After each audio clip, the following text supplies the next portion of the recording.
Mesdames et messieurs, fidèles téléspectateurs de Digital Congo, bienvenue dans ce nouveau numéro de ce journal consacré entièrement à la campagne électorale pour les élections de décembre prochain. Débutons avec le Parti du Peuple pour la reconstruction et la démocratie, PPRD en sigle, qui a fait une mise au point en rappelant qu'elle ne fait pas partie de ce processus électoral. Le secrétaire permanent adjoint du PPRD, Ferdinand Cambéré, a fait savoir que sa formation politique ne soutient aucun candidat à ces élections. On l'écoute.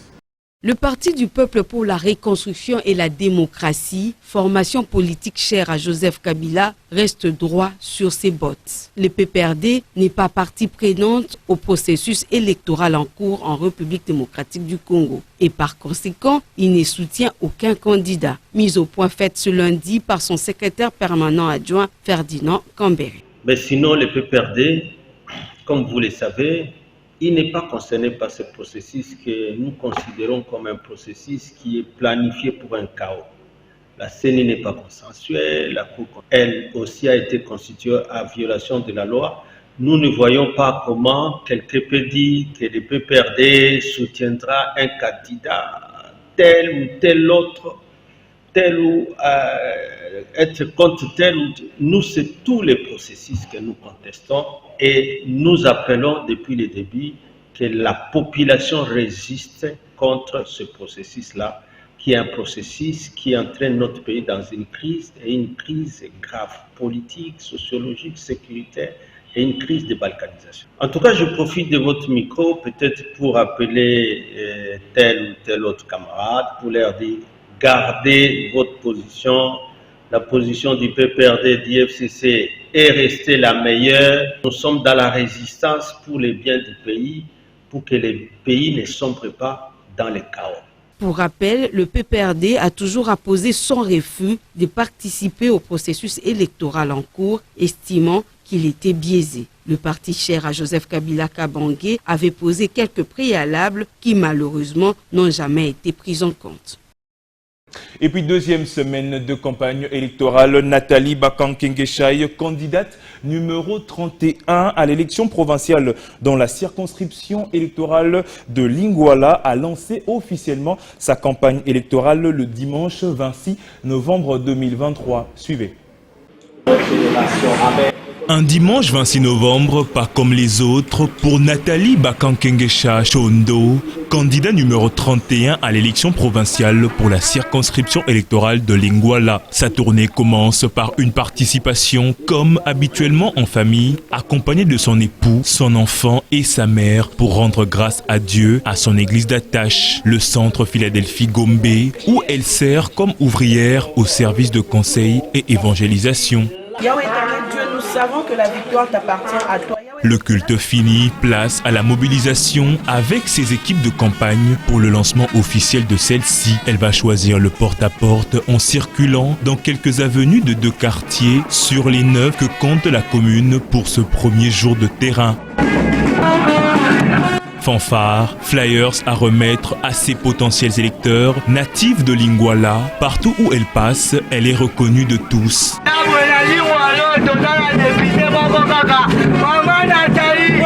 Votez pour moi le numéro 31. Je veux apporter un nouveau souffle pour le développement de notre commune, explique-t-elle tout en ajoutant à la présidentielle votez pour le candidat numéro 20, Félix Antoine Tshisekedi Tshilombo.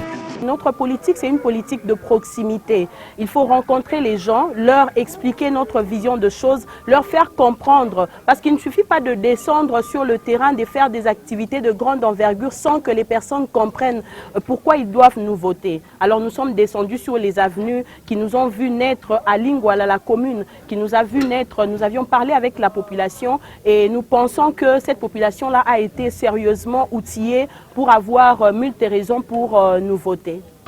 Membre du parti Congo Star, dont l'autorité morale est Marie-Ange Lukiana, ancienne ministre du genre et issue du regroupement politique Alliance et Action pour l'État des droits, le numéro 31, Nathalie Bakankengesha Chondo, est sans doute celle qui incarne la nouvelle vraie classe politique pour représenter la commune de Lingwala à l'Assemblée provinciale prochaine.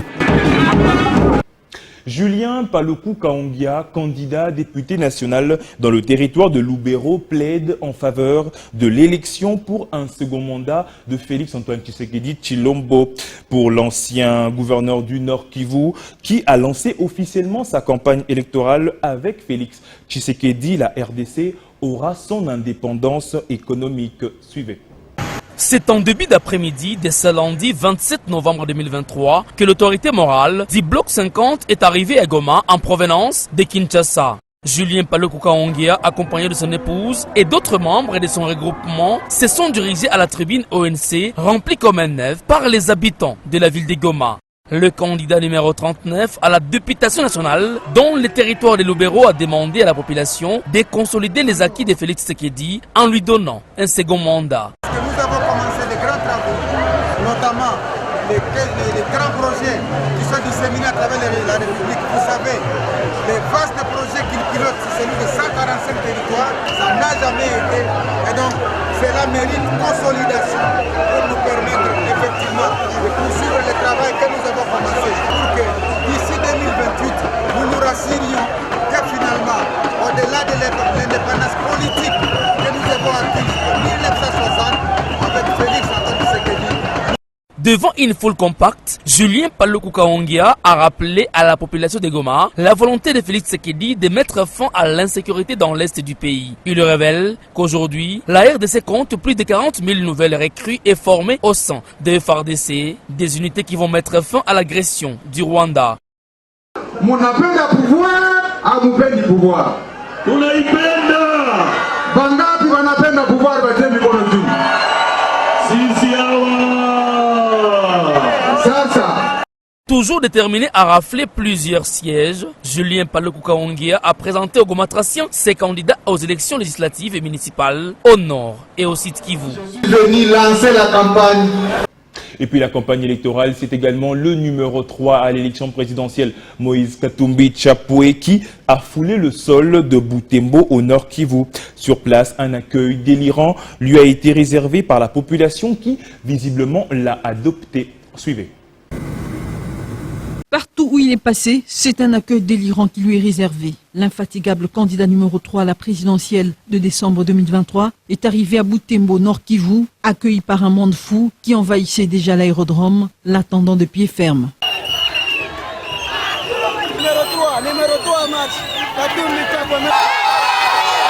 Il s'en est suivi une interminable procession sur des kilomètres accompagnée de la population jusqu'à la tombée de la nuit.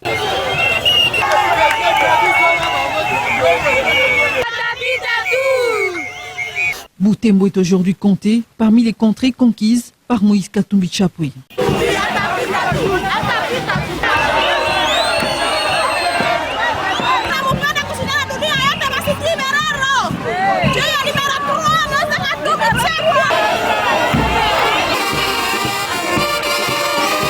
C'est au rond-point VGH que le candidat numéro 3 a tenu son meeting dans une ambiance électrique.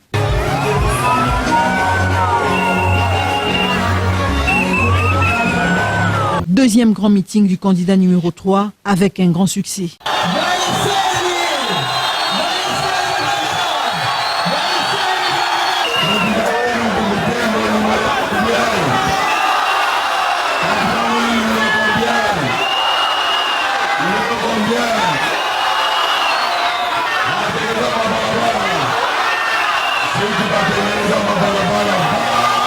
Dans son message, Moïse Katumbi a clairement dit sa détermination à œuvrer pour le changement et le développement du pays et lutter contre l'insécurité. Un message bien reçu par la population qui l'a aussitôt adopté. Poursuivant son périple dans l'est du pays, le candidat numéro 3 à l'élection présidentielle, Moïse Katumbi Tshapoué, est arrivé le lundi 27 novembre dans la ville de Bukavu. Comme dans plusieurs provinces où il est allé, un accueil très chaleureux lui a été réservé. Suivez. C'est de façon assez particulière et malgré la pluie que Bukavu a accueilli la délégation de Moïse Katumbi et les autres candidats de la coalition de l'opposition. Depuis le port Iousi jusqu'à la place de l'Indépendance, la communion est parfaite entre un leader et son peuple qui crie Moïse le Sauveur. Le cadre des partis Ensemble et LGD sont au premier plan. Arrivé à la mythique place de l'Indépendance, la mobilisation est aux azimuts.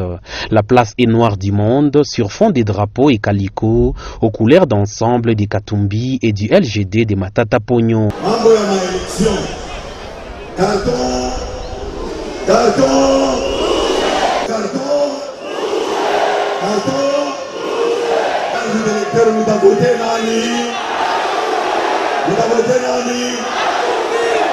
Dans son discours en Swahili, Moïse Katumbi promet de s'occuper du social du Congolais, s'attaquer au chômage des jeunes et surtout mettre fin à l'insécurité qui a trop endeuillé le Kivu.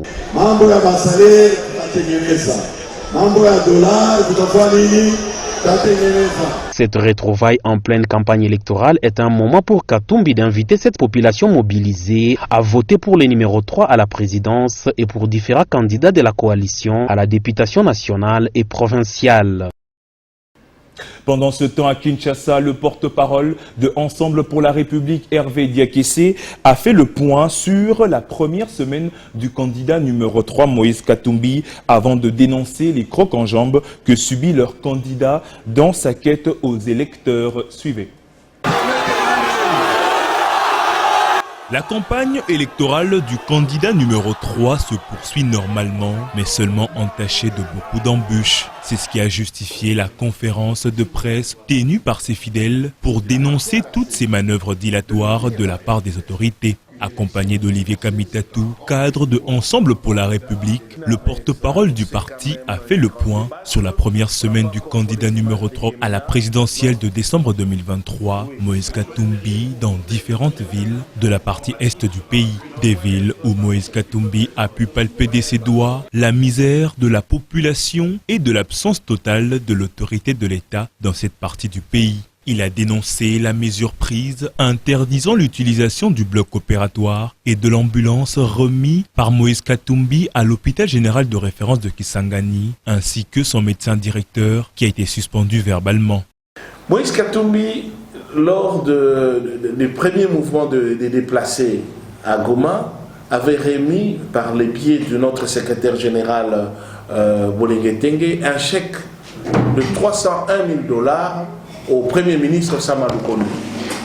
C'était pour le besoin de ces déplacés. Les déplacés et la population de Goma, rien dans leur vie, après ces chèques, ne démontre qu'ils ont dû être bénéficiaires d'un quelconque appui. Par après, Moïse Katumbi a envoyé 65 tonnes de vivres et non-vivres qui ne sont jamais parvenus. Hervé Diakessé a également condamné le traitement injuste que subissent les militants de Moïse Katumbi à Kinshasa, tout en déplorant le vandalisme des affiches du candidat numéro 3. Et c'est ainsi que nous mettons un terme à ce journal dédié à la campagne électorale. Mesdames et messieurs, merci d'avoir suivi et bonne suite de programme sur Digital Congo.